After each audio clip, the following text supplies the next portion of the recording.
Hello and welcome back to another video with Sitting with Vix. Today we will be discussing women's and mental health today. That is our topic today. As always, there are links down below that if you need any resources or if you would like to donate to any nonprofit communities or companies where they support women in domestic violence and domestic abuse, that will be greatly appreciated towards those companies. I am not affiliated or sponsored by any of them. They are simply people to whom I respect and admire to be. As you all know, this is part of a research project that I am planning on doing. I am hoping to have at least 11 episodes regarding all of the topics that I would like to be discussing. If there is anything specific you would like me to discuss, you can always leave a comment down below, and let's get started. I will in fact be painting this shoe today. It is a fake red bottom shoe that I created that I have to paint the bottom with nail polish because it needs to be smoothed out, otherwise it's not going to be smooth and it's going to get ripped up. So don't mind me doing that while we get started. So, as always, thank you for watching. Women's health, mental health, is a critical yet often overlooked and misunderstood aspect of overall well-being. It is shaped by a variety of biological, psychological, social, and cultural factors. And the challenges women face in maintaining mental health are complex and multifaceted. Understanding the components of women's mental health, why it's often overlooked, and the societal factors at play is essential in addressing these issues and providing better care and support.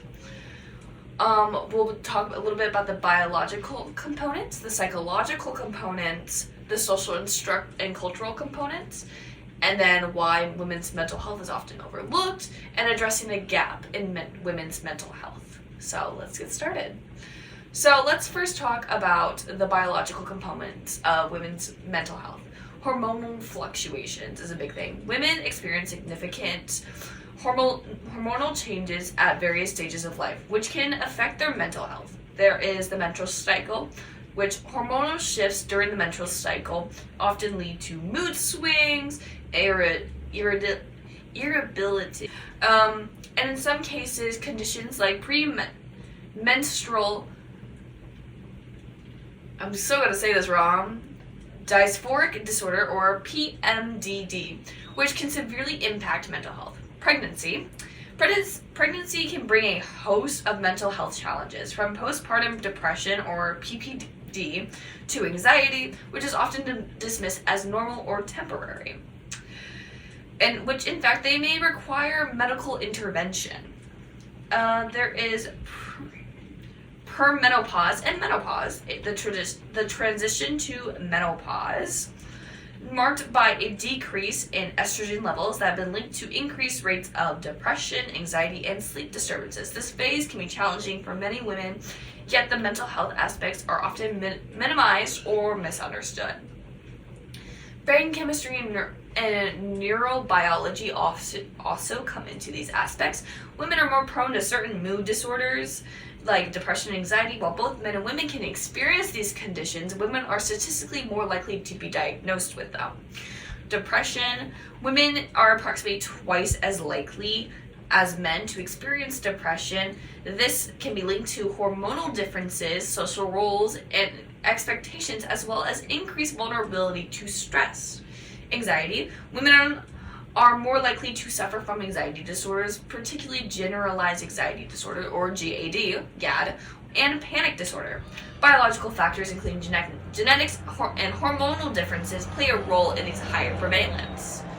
So, many say that men have a lot to struggle with. These are just a few of the factions of mental health. This is just the biological portion. This is actual genetics and stuff that has been studied for a long time now. But now let's get a little bit into more of the psychological aspects of women's mental health. So let's talk about gendered socialization. From a young age, women are socialized to meet societal expectations of perfection, include being nurturing, selfless, and emotionally regulated. The pressure to fulfill these expectations can lead to internalized feelings of guilt, inadequacy, and self-criticism. So often things like your self-image and body language, women's self-worth is often tied to their physical appearance and societal roles. This constant exposure to unrealistic beauty standards is the idealization of certain body types in the media can contribute to low self-esteem, eating disorders, and depression. Expectations of caregiving as well. Many women are raised with the expectation to know that they will take on a role of a caregiver in their families and communities. The responsibility can create emotional burnout, particularly with women do not receive adequate support in balancing their own needs and aspirations. Intersectionality. Women's mental health is deeply affected by intersectionality, meaning the factors like race, class, sexual orientation, and disability intersect with gender and shape individual experiences of mental health. Women who belong to marginalized groups often experience disproportionate levels of discrimination, which can lead to mental health struggles like anxiety, depression, and PTSD. Women of color are often thinking of this, LGBTQ women as well. So women of color women from racially marginalized communities, especially Black and Latina women, often face compound stressors including racial discrimination, economic inequality, and cultural stigma, which affects their mental well-being. LGBTQ women, lesbian, bisexual, and transgender women experience unique mental health challenges, often due to homophobia, transphobia, and discrimination. This can lead to higher rates of depression, anxiety, and substance abuse. So now that we've talked a little bit about the psychological portions, we're now going to talk about the social and cultural components of women's mental health. So workplace stress and gender discrimination is often a very big thing that impacts women's mental health. Women face unique challenges in the workplace where gender inequality, sexual harassment, and the wage gap can have significant effects on mental health. Gender discrimination, women often feel a sort of bias in hiring, promotions, and salary decisions. This can create feelings of frustration, anger, and hopelessness, all up to which contribute to depression and anxiety. Sexual harassment. Workplace harassment is a serious issue that negatively affects the mental health of women. The experience of sexual harassment can cause PTSD, anxiety, and depression. This can also affect a woman's sense of safety and self-worth in her professional environment.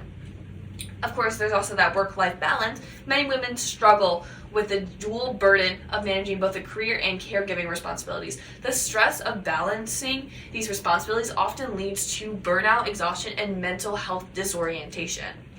Of course, another factor is actually domestic violence and abuse. Women are more likely than men to experience domestic violence, which has a devastating impact on mental health. So intimate partner violence, or IPV, survivors of IPV are at an increase of depression, anxiety, PTSD, and substance abuse. Emotional and psychological abuse, which is often part of an intimate partner violence, can cause long-lasting psychological scars that are overlooked or minimized. And then there's also trauma bonding. Women who experience ongoing abuse may develop a complex psychological relationship with their abuser, known as trauma bonding. They can all make it difficult for the victim to break free from the cycle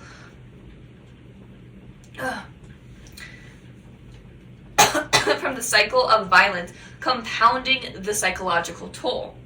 Of course, and then there's your motherhood and societal expectations. Motherhood is often idealized in mainstream culture, but the mental health challenges associated with it can be enormous. Like postpartum depression, many women have experienced postpartum depression which affects 1 in 7 women after childbirth. However, this condition is frequently overlooked or misunderstood, with symptoms often being dismissed as just baby blues. And then you have the pressure to be perfect mothers. Society places immense pressure on women to be perfect mothers, leading to feelings of inadequacy, guilt, and anxiety when they fail to meet these unrealistic standards. So, when looking at all of this, why in the world is women's mental health often overlooked? Well, gender bias in medical and mental health care. Historically, women's health issues, including mental health concerns, have either been ignored or misunderstood by the medical community. There's been misdiagnosis and underdiagnosis. Women's mental health issues are often misdiagnosed with conditions like depression, anxiety, and bipolar disorder, sometimes being attributed with hormonal changes or dismissed as hysteria.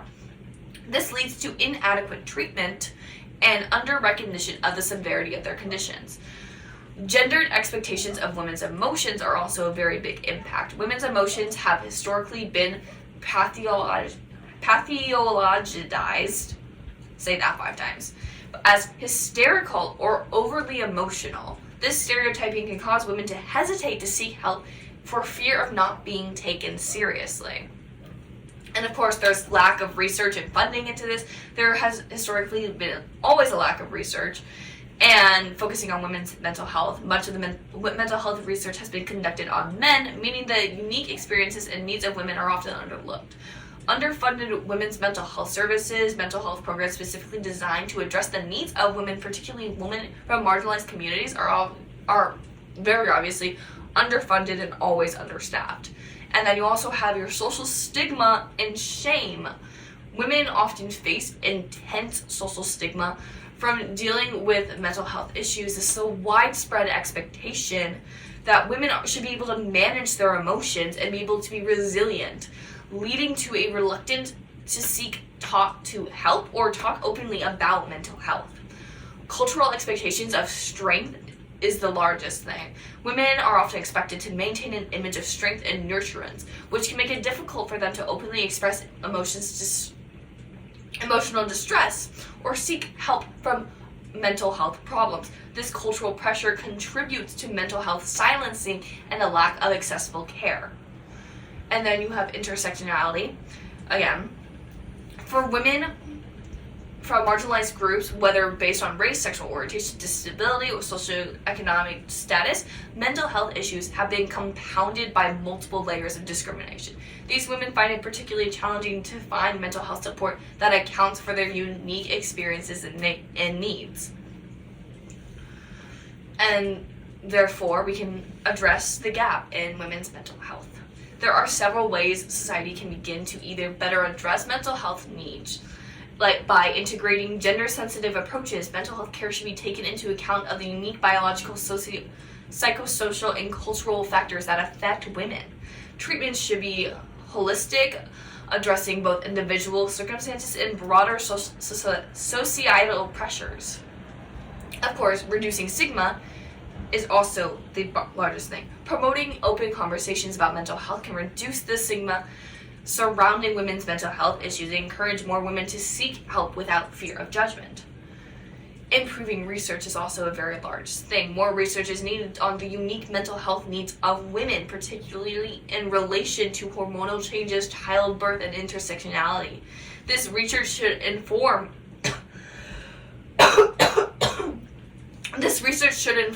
treatment strategies that are gender sensitive and inclusive. Women's mental health is a shape of combined of biological, psychological, and social factors, and is often overlooked or misunderstood. The unique challenges women face, ranging from hormonal fluctuations to societal expectations, require more comprehensive attention from both medical professionals and society at large. Addressing these issues and not just awareness does not just require awareness, but it also requires systematic changes in how mental health is treated, understood, and supported by women. This is a really short video. If you have any questions, please leave it down below. I will try my best to answer them. Please understand, I didn't say this at the beginning, I think I'm going to edit it in, but I am not a psychologist. I'm going into psychology, but I am not a psychologist. I'm not a psychiatrist. I'm nothing. I am simply a person who's doing this as a research project. But as always, there's going to be groups and societies and foundations down below that are there to help you in case you or someone else is in a domestic violence case. Thank you so much for watching, and I'll see you all in the next one. Bye-bye.